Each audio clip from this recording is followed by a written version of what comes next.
Shalom Bapak Ibu Saudara-saudariku yang terkasih dalam Yesus.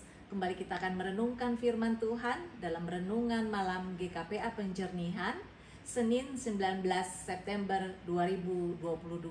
Sebelumnya mari kita berdoa.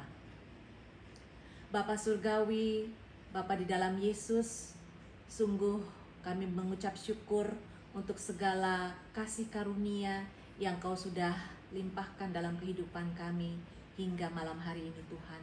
Sepanjang pagi Engkau sudah menyertai seluruh aktivitas kami. Dan pada malam ini kami rindu untuk disapa oleh firman-Mu. Berbicaralah Tuhan melalui hamba-Mu, karena kami pada saat ini siap untuk mendengar. Dalam Yesus kami berdoa. Amin. Bapak Ibu Saudara-saudariku yang terkasih, nats Alkitab kita pada malam hari ini terambil dari 2 Raja-Raja 18 ayatnya yang ke-13 sampai dengan yang ke-37. Saya akan bacakan untuk kita semua. Di bawah judul perikop, Yerusalem dikepung oleh Sanherib.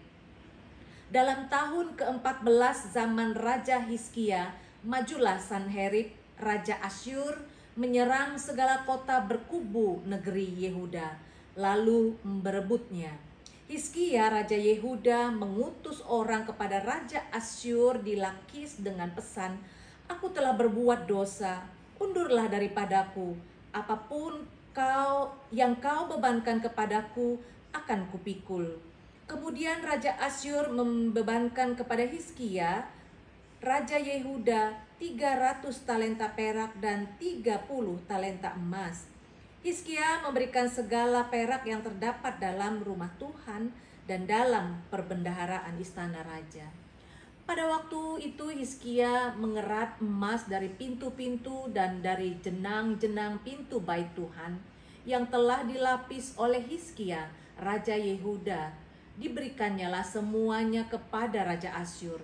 Sesudah itu Raja Asyur mengirim panglima, kepala istana dan juru minuman agung dari Lakis kepada Raja Hizkia di Yerusalem, disertai suatu tentara yang besar. Mereka maju dan sampai ke Yerusalem.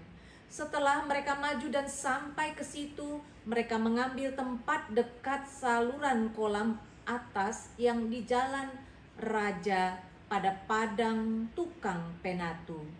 Dan ketika mereka memanggil-manggil kepada raja, keluarlah mendapatkan mereka Eliakim bin Hilkia, kepala istana, dan Sebna, panitera negara, serta Yoah bin Asaf, bendahara negara.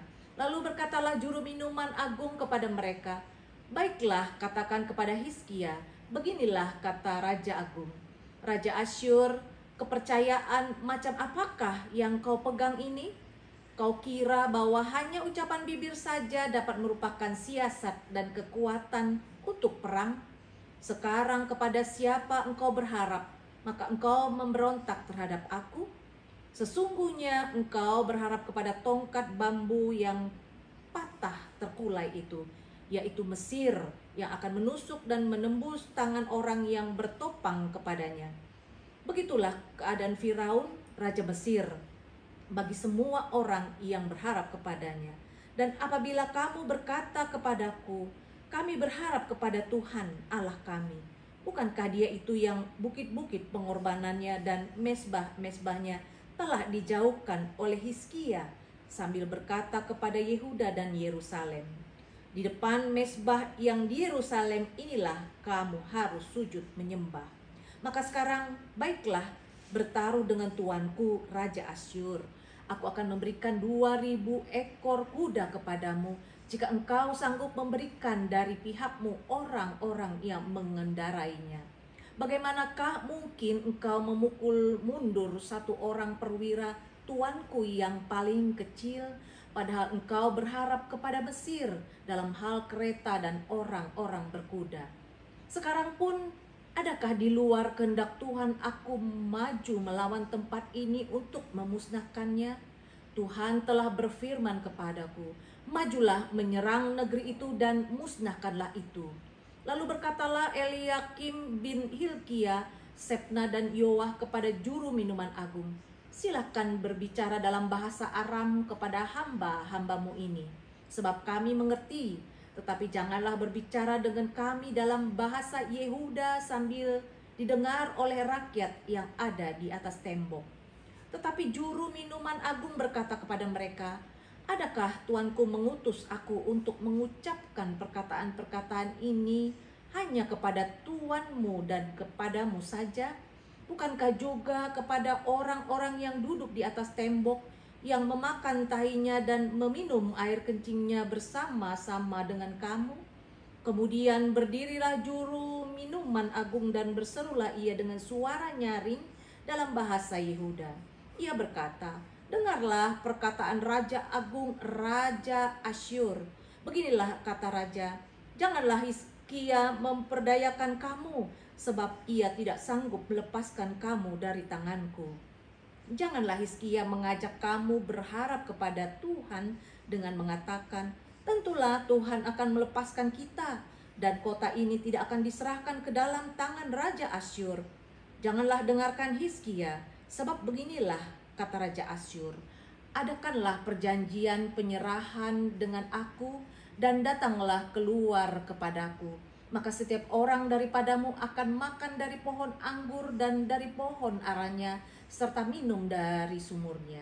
Sampai aku datang dan membawa kamu ke suatu negeri seperti negerimu ini, suatu negeri yang bergandum dan berair anggur, suatu negeri yang berroti dan berkebun anggur, suatu negeri yang berpohon zaitun, berminyak dan bermadu. Dengan demikian kamu hidup dan tidak mati. Tetapi janganlah dengarkan Hizkia, sebab ia membujuk kamu dengan mengatakan, Tuhan akan melepaskan kita. Apakah pernah para Allah bangsa-bangsa melepaskan negerinya masing-masing dari tangan Raja Asyur? Di manakah para Allah negeri Hamat dan Arpad?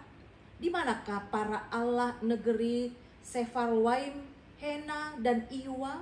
Apakah mereka telah melepaskan Samaria dari tanganku? Siapakah di antara semua Allah negeri-negeri yang telah melepaskan negeri mereka dari tanganku, sehingga Tuhan sanggup melepaskan Yerusalem dari tanganku? Tetapi rakyat itu berdiam diri dan tidak menjawab dia sepatah kata pun, sebab ada perintah raja. Bunyinya, jangan kamu menjawab dia.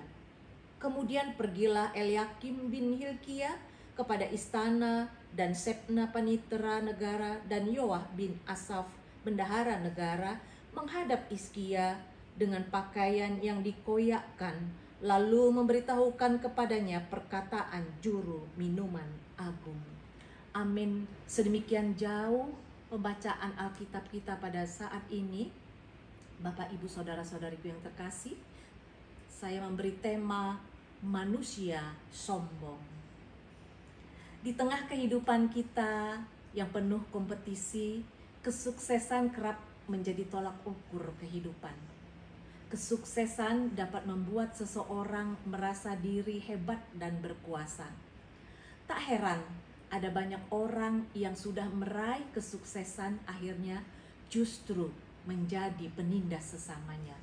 Raja Asyur merasa dirinya sangat berkuasa, sehingga melakukan segala sesuatu seperti yang diinginkannya. Dengan kesombongannya, dia merendahkan semua orang. Tuhan sepertinya membiarkan Raja Asyur terus menunjukkan kesombongannya. Kesombongan Raja Asyur terlihat dari kalimat-kalimat yang diucapkannya, mulai dari ayat 17 sampai dengan 24. Memang Tuhan berkali-kali memakai bangsa kafir, termasuk Asyur, untuk menghukum umatnya. Tetapi pernyataan Raja Asyur jelas menunjukkan kesombongannya, seolah-olah Tuhan pun berpihak kepadanya. Sejak awal Tuhan dapat menghancurkan Raja Asyur dan bangsanya. Akan tetapi Tuhan selalu memberikan kesempatan kepada orang-orang untuk bertobat. Namun kesempatan itu justru digunakan untuk menyombongkan diri. Bapak, Ibu, Saudara-saudari yang terkasih, kekuasaan Tuhan itu tidaklah terbatas. Sementara kekuasaan manusia sifatnya sesaat.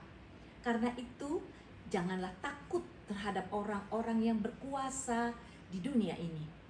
Belajar mempercayai Tuhan dan tidak mengandalkan manusia dalam situasi yang paling sulit sekalipun. Tidak ada persoalan yang sulit bagi Tuhan ketika kita sudah tidak mampu mengendalikan apapun. Itulah kesempatan Tuhan mengerahkan segala kekuatan dan kasih-Nya. Kita hanya perlu datang setiap saat kepada Dia, mengandalkan Dia, dan tidak menyombongkan apapun yang kita miliki, tetapi senantiasa bersyukur atas semua kasih dan pertolongannya. Bapak Ibu yang terkasih dalam Yesus, mari kita belajar suatu prinsip hidup yang sangat mendasar, bahwa kejayaan dan kemegahan tidak secara otomatis membuat seseorang menjadi berarti bagi banyak orang, kecuali jika segala kesuksesan yang dimiliki didasari kesadaran pengakuan bahwa Allah adalah sumber dari segala sesuatu dalam hidup manusia. Oleh sebab itu, hendaklah kita selalu setia memelihara pola hidup yang selalu dekat dan melekat dengan Allah dan firman-Nya. Amin. Kita berdoa. Sungguh ya Allah Bapa, kami mengucap syukur untuk firman-Mu yang benar-benar mengingatkan kami bahwa kami umat-Mu ini Tuhan tidak boleh sama sekali untuk berbuat atau berlaku sombong dalam kehidupan kami. Karena kami yakin percaya semuanya itu adalah bukan kekuatan kami, tapi adalah daripada Engkau ya Yesus. Terima kasih Tuhan untuk firman-Mu yang boleh menyapa kami, mengingatkan kami, menegur kami pada saat ini.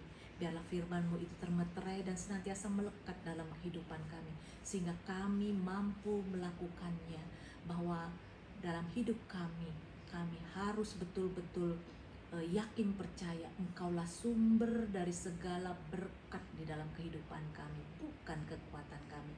Terima kasih Tuhan Yesus yang baik. Di atas segalanya ampuni dosa salah kami, agar kami layak menerima berkat yang Kau curahkan dalam kehidupan kami. Dalam Yesus kami berdoa. Amin. Tuhan Yesus memberkati.